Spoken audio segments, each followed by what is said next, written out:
అలాగే వరదలకు సంబంధించి 403 ప్రభావిత గ్రామ పంచాయతీలో క్షేత్రస్థాయి కార్యదర్శులకు నీటి క్లోరినేషన్, సురక్షిత మంచినీరు, పారిశుద్ధ్య చర్యలు చేయాలని చెప్పి PR1 యాప్ ద్వారా ఆన్లైనింగ్ మానిటర్ చేయడం జరిగింది.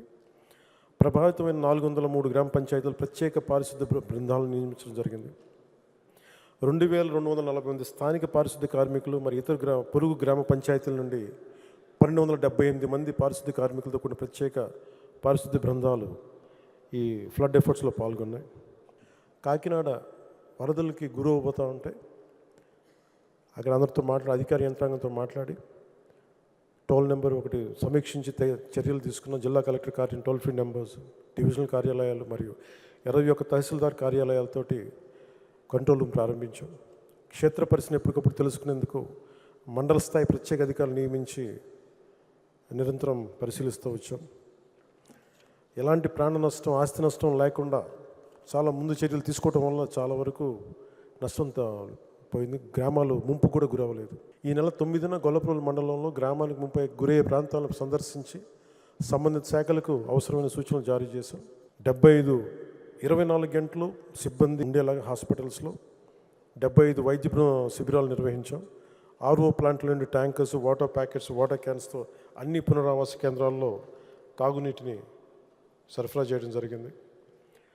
భారీ వర్షాల వల్ల కిర్లంపూడి, పిఠాపురం, గొల్లప్రోలు మండలాల్లోని పలు నివాస కాలనీల్లో విద్యుత్ అంతరాయాలను యుద్ధ ప్రాతిపదికన పునరుద్ధరించాం. ఈ వరదల వల్ల వర్షాల వల్ల 11 డిస్ట్రిబ్యూషన్ ట్రాన్స్ఫార్మర్స్ విఫలమయ్యాయి. అన్ని ట్రాన్స్ఫార్మర్స్ని పునరుద్ధరించడం జరిగింది. ప్రజల భద్రత కోసం ఏలేరు రిజర్వాయర్ నీటి ప్రవాహాన్ని క్రమబద్ధీకరించాం. ఏలేరు జలాశయం పూర్తి సామర్థ్యం 24.11 TMCs అయితే ఇన్ఫ్లోస్ 46,000 క్యూసెక్కుల స్థాయికి పెరగడంతో జలాశయం నుండి నీటిని ఆయుకట్ట పద్ధతిలో విడుదల చేయడం ద్వారా చాలా జాగ్రత్తగా దీన్ని నిర్వహించి తక్కువ నష్టం జరిగేలా చూసుకున్నాం. అలాగే సామర్లకోట మండలం VK రాయపురం గ్రామం వద్ద సుమారు 3,000 ఇసుక బస్తాలు ఉపయోగించి వెస్ట్ ఏలూరు డ్రైన్కి ఎడమ ఒడ్డు 6,300 కిలోమీటర్ల వద్ద గట్టును బలపరచడం జరిగింది.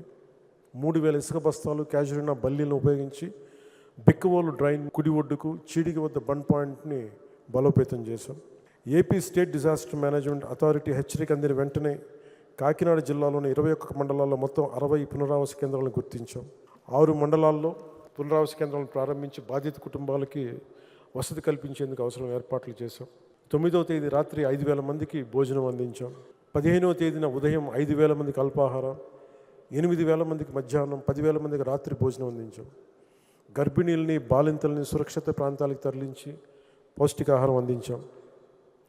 కిర్లంపూడి మండలం వీరవరం గ్రామంలో 15 మంది 20 మంది సభ్యులతోటి SDRF బృందం సహాయక చర్యల కోసం మోహరించి ప్రజల తరలింపు కార్యక్రమం నిర్వహించాం. పిఠాపురం మండలం రాపర్తి గ్రామం, కిర్లంపూడి మండలం రాజుపాలెం గ్రామంలో 15 నుండి 20 మంది సభ్యులతో కూడిన 2 SDRF బృందాలను రక్షణ సహాయక చర్యలు నిర్వహించాయి.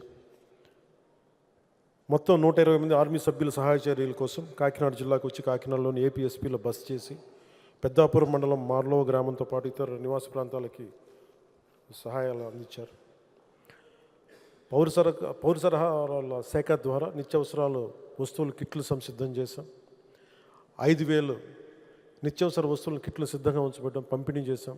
ప్రతి కిట్లో 25 కేజీలు బియ్యం, కేజీ కందిపప్పు, కేజీ పంచదార, లీటర్ పామాలివ్ ఆయిల్, కేజీ ఉల్లిపాయలు, బంగాళదుంపలు కేజీ, ఇవన్నీ ఇవ్వడం జరిగింది. ఇలాంటి కష్ట సమయంలో కూడా చంద్రబాబు గారు కష్టపడడం, నేను కూడా 6 కోట్ల రూపాయలని 2 రాష్ట్రాలకి ఇవ్వడం జరిగింది.